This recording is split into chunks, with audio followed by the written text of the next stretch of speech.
Olá, meu nome é Pablo Vilaça, eu sou crítico de cinema, fundador do site Cinema em Cena. E, primeiro eu quero convidar vocês a assistirem ao vídeo, Cenas em Detalhes, sobre o Brilho Eterno de Uma Mente Sem Lembrança, que nós colocamos semana passada no ar. A série toda, Cenas em Detalhes, eu acho que tá bem legal, vocês vão curtir quem ainda não conhece. E como eu falei, o último vídeo é sobre o Brilho Eterno de Uma Mente Sem Lembranças, vou colocar link aqui em algum lugar. Enfim, eu assisti hoje o Dublê, que é um filme do David Leitch com o Ryan Gosling e a Emily Blunt. E é um filme muito divertido. Primeiro que é interessante, o Dublê eu acho que prova um ponto, que é um ponto que não precisava ser mais provado, porque desde o início do cinema, quando a gente pensa no Star System e na maneira como os grandes astros e estrelas começaram a atrair o público aos cinemas, desde a garota da biográfica até, enfim, até hoje, os grandes astros de Hollywood, eles não precisam mudar muito de personagem para personagem, porque as pessoas repetidamente vão para ver aquelas pessoas fazendo elas mesmas, sendo quem elas são. E o caso do Ryan Gosling é um caso muito clássico disso. Eu não estou dizendo, só para deixar claro, que o Ryan Gosling não é um ator versátil, que ele não é um bom ator. Eu acho ele um bom ator. E ele é capaz de criar personagens que são personagens muito particulares. O próprio Ken da Barbie, eu acho que é um personagem muito particular, é um personagem que é fácil você subestimar o trabalho de composição do ator ali, mas existe um trabalho de composição muito cuidadoso ali.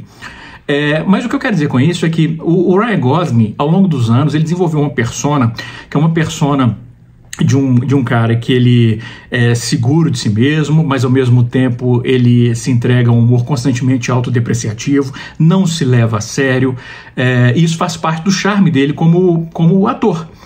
E o Duro na Queda, enfim, é porque o Dublê é uma adaptação, eu só descobri isso vendo o filme, eu não sabia. É uma adaptação do Duro na Queda, que é uma série que passava na TV quando eu era criança, na década de 80.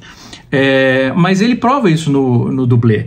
Ele vive no filme uma versão de quem a gente está acostumado a ver nas entrevistas. Né? O mesmo Ryan Gosling, com esse humor autodepreciativo, essa segurança, esse charme, um senso de humor bacana, simpático, acessível, que a gente vê nas entrevistas quando ele está divulgando filmes, é a versão que a gente vai ver aqui nesse filme.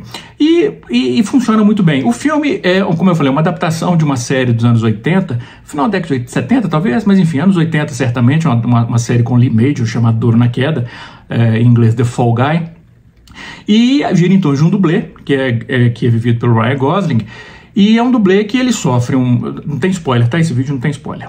Essa é a base da história. Ele sofre um acidente, se afasta um pouco, ele estava começando a ter um envolvimento com uma câmera que vai virar uma diretora, e ele fica um bom tempo afastado dela, e um dia chamam para ele ser dublê de um filme que é o primeiro filme que ela está dirigindo na Austrália, e ele vai para lá e aí ele descobre que na verdade ele foi chamado porque a produtora do filme está preocupada porque o astro do filme, que é vivido pelo Aaron Taylor-Johnson, desapareceu, e talvez ele consiga encontrar para eles esse cara que desapareceu antes que o filme seja cancelado.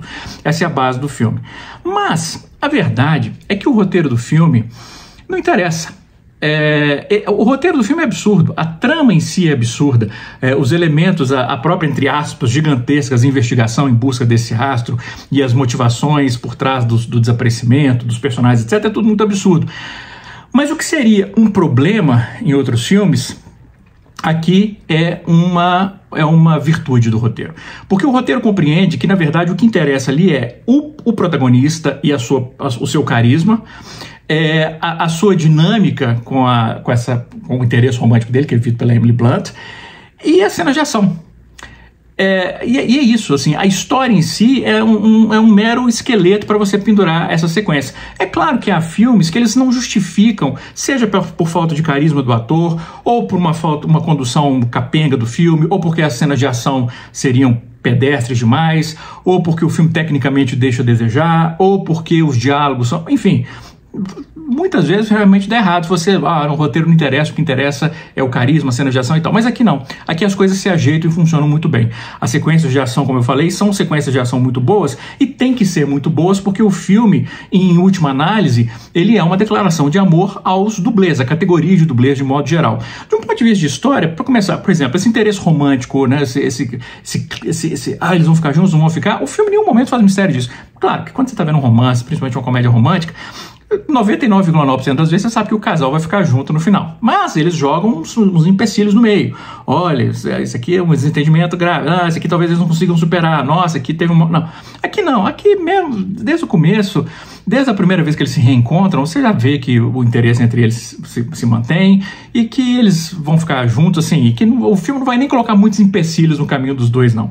Tanto que tem uma cena no primeiro ato do filme, se eu não me engano, que é no primeiro ato ainda, que é uma cena que normalmente a maior parte dos filmes estaria no terceiro ato, que é uma cena que não vou, enfim, descrever a cena em detalhes, porque ela é divertida, mas é uma cena em que os dois conversam usando o filme que eles estão fazendo como uma desculpa para essa conversa na frente da equipe inteira. É o tipo de cena que aconteceria no terceiro ato do filme, no clímax do filme, a conversa final entre o casal para eles se acertarem. E aqui já acontece no começo, porque é isso, o propósito do filme não é criar um suspense, eles vão ficar juntos, não é nada disso. E, como eu falei, o que interessa são sequências de ação. E aqui o David Leitch, o diretor do filme, que foi dublê, inclusive, ele toma algumas decisões que são muito bacanas. Para começar, ele usa vários planos longos, vários não, mas alguns planos longos, sem cortes, ou ao menos sem corte aparente, para poder ressaltar a complexidade e o perigo do que nós estamos vendo. O início do filme é assim, logo um dos primeiros planos do filme é assim, é um longo plano que a gente vai acompanhando o personagem do Ryan Gosling enquanto ele sobe o elevador, sobe o elevador, se prepara para fazer uma queda, enfim. E, claro, hoje em dia a gente sempre há o risco de você falar, não, realmente é ele que fez e tal, porque é fácil você substituir o rosto do dublê pelo rosto do ator. Inclusive eles falam sobre isso no filme. Mas aqui, se eu não me engano, foi até o próprio Ryan Gosling que fez uma das poucas coisas, cenas perigosas que ele mesmo fez. Mas nem interessa isso, porque assim, o que interessa é a magia, né? Se ele fez, ele não fez, não interessa. Interessa o que o personagem fez. E esse longo plano é um plano que nos coloca dentro da cena, mergulha o espectador logo de cara na lógica do set de filmagem, a casualidade com que eles estão conversando para de repente ele saltar de 200 metros de altura, a dinâmica entre ele e a personagem da Emily Blunt, o modo como é meio despistado, que eles estão ficando na frente dos outros, mas também todo mundo sabe, então não é tão despistado assim. Esse longo plano apresenta o personagem do Aaron Taylor-Johnson, da empresária dele. Então, cumpre várias funções esse longo plano. E mais tarde, um plano longo, num plano mais longo que a gente está acompanhando a Emily Blunt quando ela está se preparando para filmar a cena, e a gente vê umas explosões ao fundo, enfim. Por quê? Porque isso ancora o espectador para mostrar assim, olha, isso aqui realmente a gente está fazendo no set de filmagem, são efeitos práticos. E depois com explosões e capotagem de carro, e eles fazem questão que a gente veja que na maior parte, pelo menos, eu não vou arriscar de novo, os efeitos digitais hoje são tão sofisticados que eu não vou arriscar, mas que parece que na maior parte os efeitos são stunts, né, são práticos.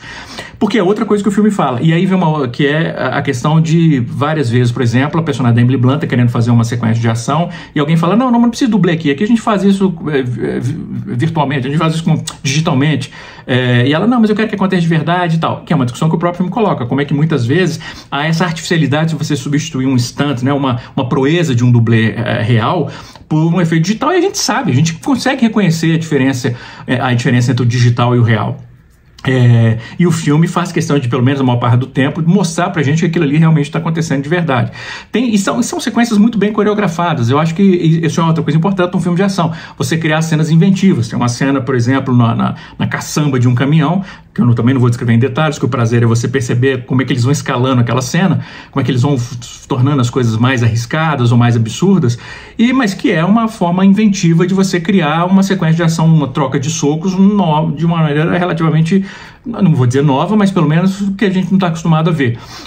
Esse é o centro do filme, e o filme faz isso muito bem, criar essas novidadezinhas assim. E ele sabe também o momento de mostrar, como eu falei, de planos mais longos pra gente ver que se não é o Ryan Gosling, é um dublê que tá fazendo ali. Tem uma cena, por exemplo, é boba, não é importante, mas ele desce de um carro e ele salta de um lugar para o outro para poder subir uma altura alta, e eles fazem isso sem corte, com um plano mais aberto, pra gente ver que realmente alguém fez aquilo. E como eu falei, a trama em si não interessa. O que o filme se interessa muito a fazer é uma questão de metalinguagem, muitas vezes. Algumas vezes é mais bem sucedido, outras menos bem sucedido. Algumas vezes são muito óbvias. Por exemplo, tem um momento que a personagem da Emily Blunt, discutindo alguma coisa sobre o filme dentro do filme, ela fala que está pensando em usar a tela dividida, e nesse momento o próprio filme está usando tela dividida. Então é uma coisa meio metalinguística, que é divertidinha, e aí ela se encarrega, a Emily Blunt, de dizer por que no filme, dentro do filme, ela usaria uma tela dividida, porque simboliza a proximidade dos personagens ao mesmo tempo que mostra um afastamento, babá.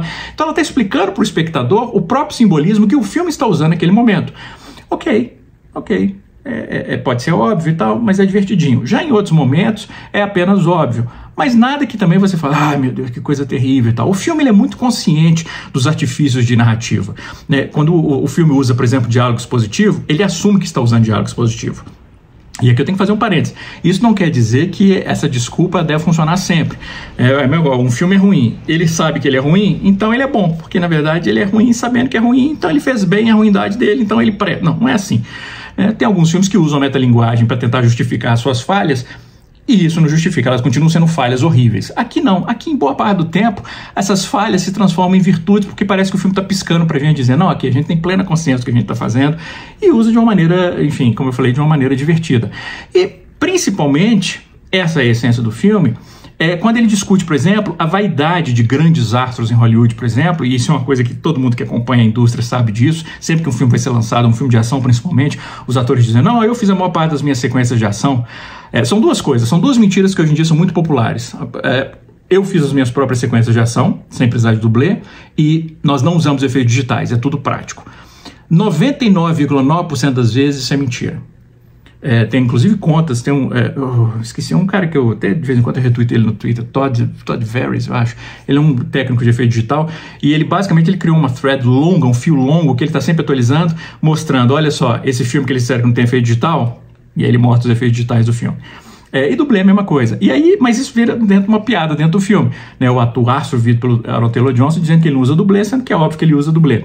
E dentro da lógica da produção do próprio filme em si, é muito bacana, porque o filme faz questão de reconhecer a existência dos dublês e reconhecer o trabalho dos dublês, e inclusive até julgando aqui e ali algumas indiretas, ou enfim, apresentando alguns problemas que os dublês constantemente têm que enfrentar. O fato de que eles não podem aparecer, que eles têm que ser ignorados sempre, porque se eles aparecem, eles não são ignorados, eles não fizeram o trabalho bem feito, que desviam a atenção.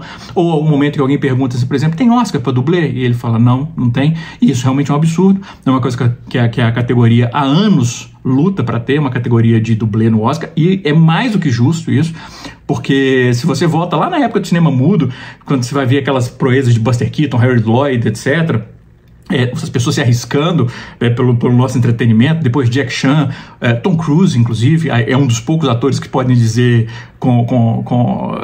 enfim, de maneira válida que faz muitas das próprias cenas de ação, né? Estão correndo risco de vida para o nosso entretenimento. E ser reconhecido isso pela principal premiação da indústria é mais do que justo. É claro que há outros problemas envolvidos nisso. Por exemplo, quem que seria premiado? É o dublê que executou? É o cara que desenhou a cena de ação? É o coordenador de dublê? E são um dos vários problemas que tem impedido a categoria de ser criada no Oscar. Mas é uma categoria que tem que ser criada eventualmente. E o filme fala sobre isso. A gente não é reconhecido nem no Oscar. Eu gostei bastante. É um filme que ele é divertido, é um filme que não se leva a sério, mas no sentido de não se levar a sério, não naquilo de, olha, não me leve a sério. Não, o filme não se leva a sério, mas ele quer que o espectador leve a sério, no sentido de que a gente percebe que há um esforço muito grande na construção do filme, nas cenas de ação, na dinâmica, no carisma, na química entre os atores. Mas o filme em si é irreverente com relação a si mesmo, e isso funciona bem. E o humor, como eu falei, e aí eu volto ao início sobre o carisma dos grandes astros, né? Me parece, a impressão, e isso é até um elogio, mas em vários momentos me pareceram no filme improvisos entre principalmente o Ryan Gosling e a Emily Blunt, pequenos improvisos deles, porque é isso, assim, você vê ali que há menos personagem, digamos, composição de personagem, e mais o carisma do astro se apresentando para segurar o filme. E um ator, um astro carismático como Ryan Gosling, eu estou descobrindo que eu sou um Gosling-net. Eu tenho uma simpatia imensa, enfim, e o filme funciona muito bem. E fiquem durante os créditos finais, não só porque os créditos finais eles fazem uma homenagem aos dublês do próprio filme, mas porque tem uma participação, que eu não vou revelar, mas participação especial significativa numa cena durante os créditos. É isso, eu gostei bastante do dublê. Um grande abraço, bons filmes, e vejam cenas em detalhes sobre o Brilho Eterno de Uma Mente Sem Lembrança.